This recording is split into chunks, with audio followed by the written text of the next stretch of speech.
into the way. He saw me at the tax collector's table, and he came up to me and told me to follow him, and I followed him. This is written by somebody else.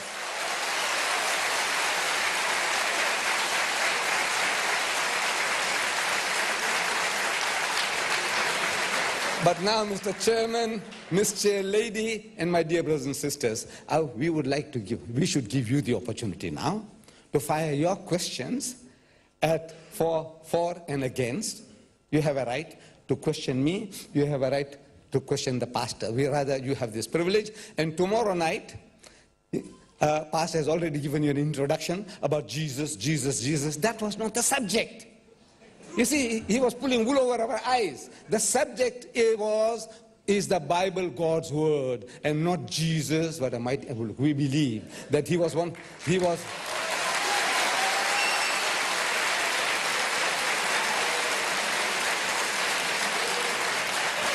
I end with this. We believe, in Islam we believe, that Jesus Christ was one of the mightiest messengers of God. We believe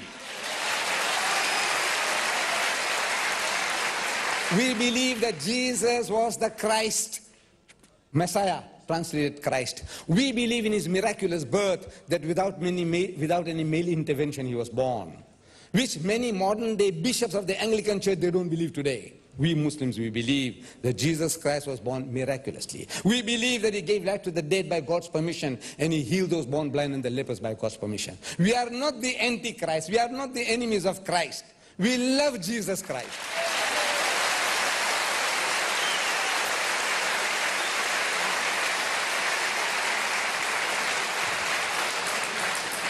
What we are saying is this, that he is not what you are telling us. Maybe you mean well, you are sincere. You are telling us that Jesus is the only begotten Son, begotten, not made. So I'm asking the Englishman, I don't know, you're Swedish, whether you understand English as much as the Englishman, I don't know. But I'm asking the Englishman, I says, now when you tell me begotten, not made, what are you trying to emphasize? That's all.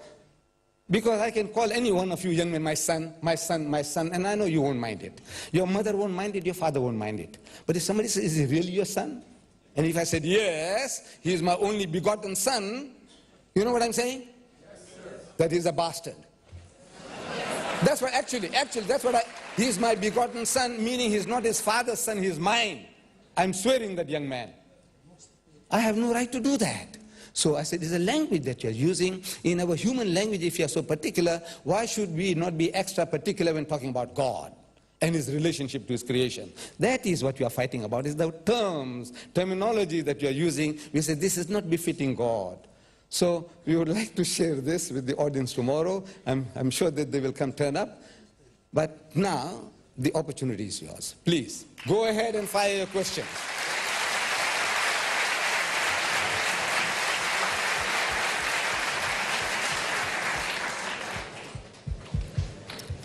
We want to thank both speakers for their speeches. Now we are going to go about to the part where you are welcome to ask questions. And as we know, we have a time limit. We need to be out of here in 40 minutes. Therefore, we welcome you to come also tomorrow to the City Church at Adolf Fredriks Kyrkogata. Mr. Khan will now present the rules of the questioning, and we kindly ask you to respect this. Thank you. Ladies and gentlemen, the arrangements have been made to form two queues. One line is to be formed on the right-hand side for those persons who wish to present questions to Pastor Stanley. Another queue is to be formed on the left-hand side for those persons who wish to present questions to Mr. Deedat.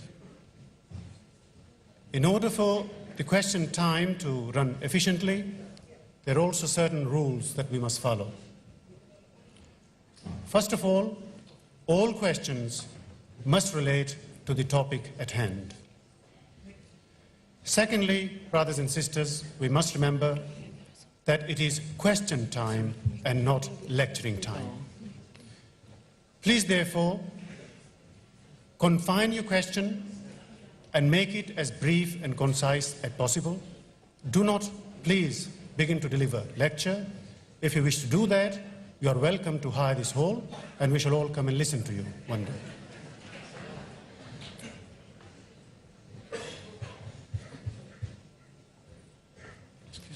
Please also remember that there is only one question allowed at a time. If you wish to ask more than one question, please go to the back of the queue and wait your turn again. There is a person in the middle who will have a portable microphone. Once the queues have been formed, then the persons will take it alternatively to approach the mic and present their question.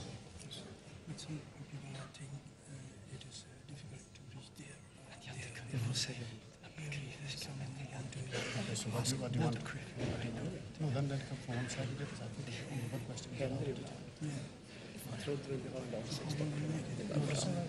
The people who is there, it is difficult for them to go in that queue. I gather that. Some is there, and it is difficult for them to go there. So they can form a queue and we'll take it in turn. And we can ask them to whom they have questioned, and according to that, we can move the mic.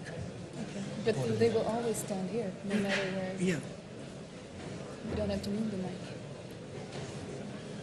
So where's the mic? In the middle? Yeah. And we'll take one question from this side, the next one, and one from the other side, Yes. in turns from each speaker. No, because then we don't know if it's for the right speaker. I think we'll just have to take it in turns. We'll just have to take it in turns. And we'll do two people. Yeah, but then we have to check on to who, what speaker it is. It doesn't matter. We'll just have to take it in. My dear sisters and brothers, there has been a slight alteration due to some complications. I have just been told that it's not going to be feasible or practical for people who wish to present the question to Pastor Stanley to come from the left-hand side all the way to the right-hand side. Therefore, it has been decided and agreed between both the chairpersons that we shall take on a first-come, first-served basis, alternatively from one queue and another, and we shall take a chance as to whosoever they wish to forward their question to, they're welcome to do so. You start.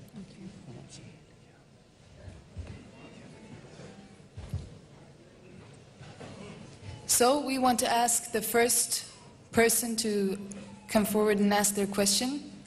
The microphone is right here, and it will come then from the right line this time. My first question is very easy. I would love to rectify